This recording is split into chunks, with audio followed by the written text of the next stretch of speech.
Willie D Live. What's up, family?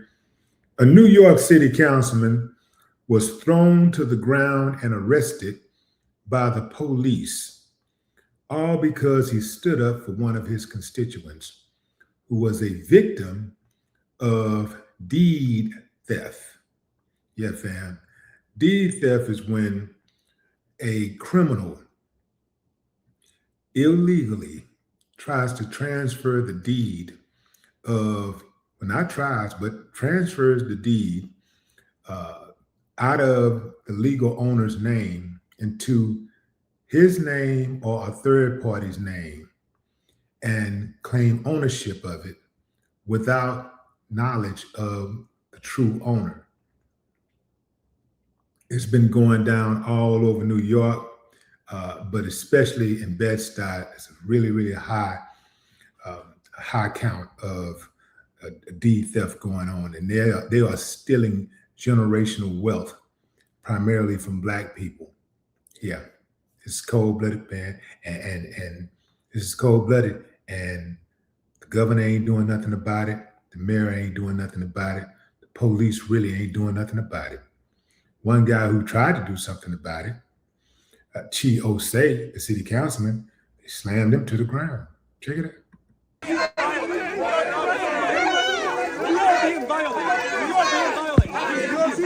We're not doing anything.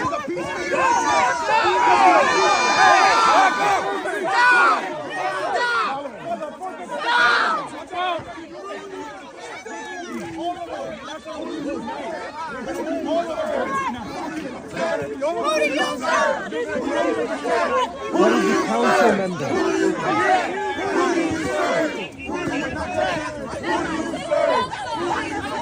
Yo!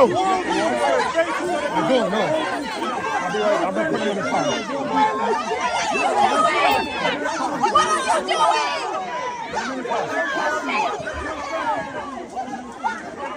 doing? Back up, sir. Okay, so Camila Charrington is that constituent who he was trying to defend.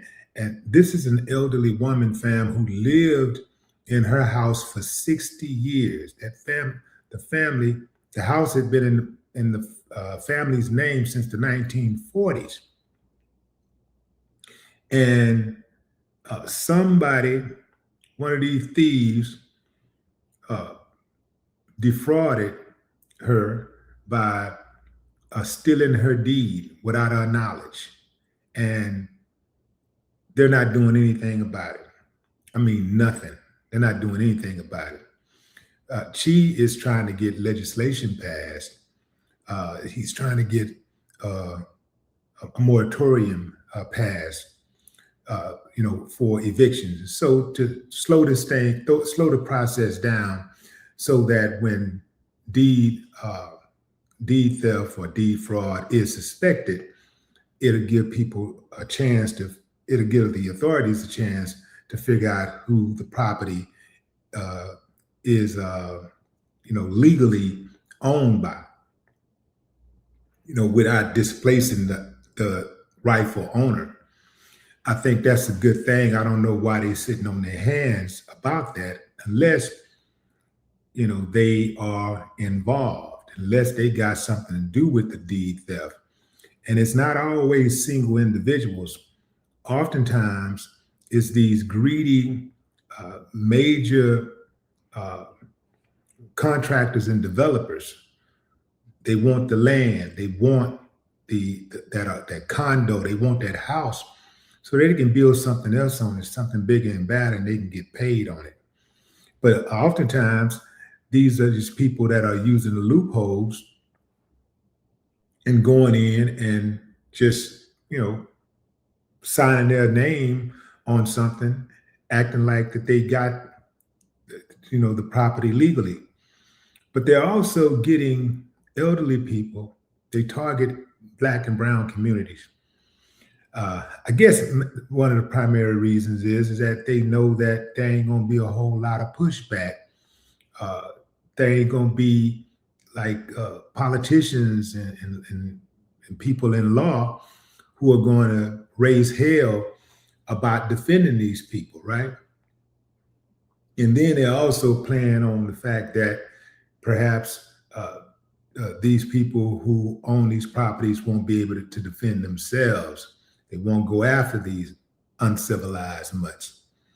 These uncivilized mutts also get at the homeowners directly and get them to sign over papers, sign those deeds to their home. They trick them in various ways. They target primarily people who have a who has high equity in their property and or very little, not very little, but who has no mortgage at all. So imagine working your whole life, or at least a good chunk of your life, and you paying your house, you done paid your house off. It's yours. You done paid it all the way off. And then just like that, you get a notice to evict. You got to get out because somebody else is claiming that you sold the house to them. Or imagine that you've been paying on the house for 30 years. And now the note on the house has got all the way down. You're only paying $200 a month. And that house worth $400,000, $500, $600. And somebody come and take it smooth from underneath you. So this is why you have to sign up for those fraud services, you know, so that you can get alerts and you can tie in to those alerts so that you'll know when somebody is out there playing with your name and they're playing with your property. They're playing with, you know, what you worked for.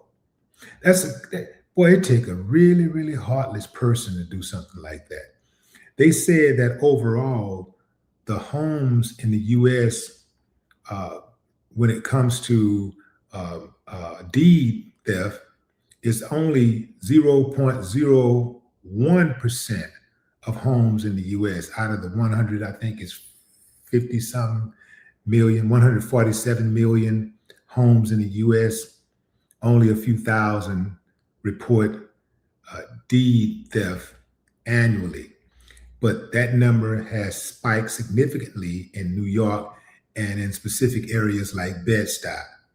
So you have to be diligent, family. The uncivilized mutts, they're out there, they're in attack mode, and they don't care if you are a 30-year-old or 18-year-old person who got a house,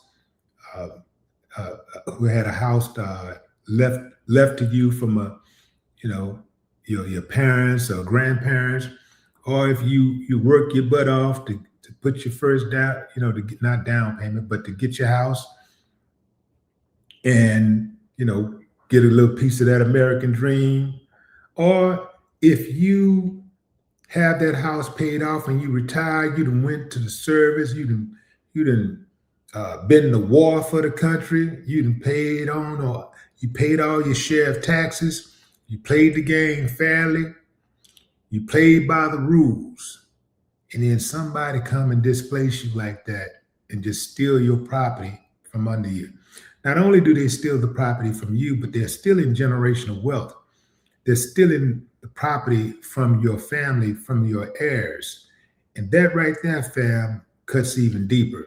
Something needs to be done, and something needs to be done immediately. It shouldn't take an act of Congress for something like this to get handled. And it shouldn't be just City Council member Ossé out there on the front lines. All of those City Council members should be out there on the front line. All of the chief of police should be out there. The New York Police Union should be out there. The governor should be out there and giving us an update on what she's doing about it. Giving us an update on that memorandum. That's what she should be doing. It is a damn shame, fam, how the people that have been elected to serve the people serve themselves and criminals in this country. They just out for self and trying to get whatever they can get. And the only time it appears that they remotely care about the community in which they serve is when they're out there trying to get your vote. As soon as they get your vote, they go on back to the regular stuff. But when they're trying to get your vote, they're the American people, and I'm going to do this for the American people, and they deserve better, and I'm going to be your representative, and I'll fight for you. I'll fight. They love to use that word, fight. I'll fight for you. I'll fight. They ain't going to do bust a grape.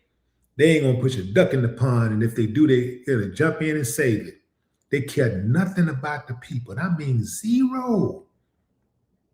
These people are uncivilized mutts. They got one city council member out there fighting. One. It shouldn't, and he shouldn't be out there just because the woman is one of his voters. All of them should be out there. There shouldn't be a divide, along voting lines. This should be a bipartisan coalition. Everybody should be on the same page. Everybody should be on the same page. Everybody should be outraged about this. But we know how that goes. There's a lot of uncivilized mutts at the top who kind of enjoy the fact that that old lady might lose her home permanently. But what say you, fam? Drop a comment. I'd love to hear your thoughts. No more talk.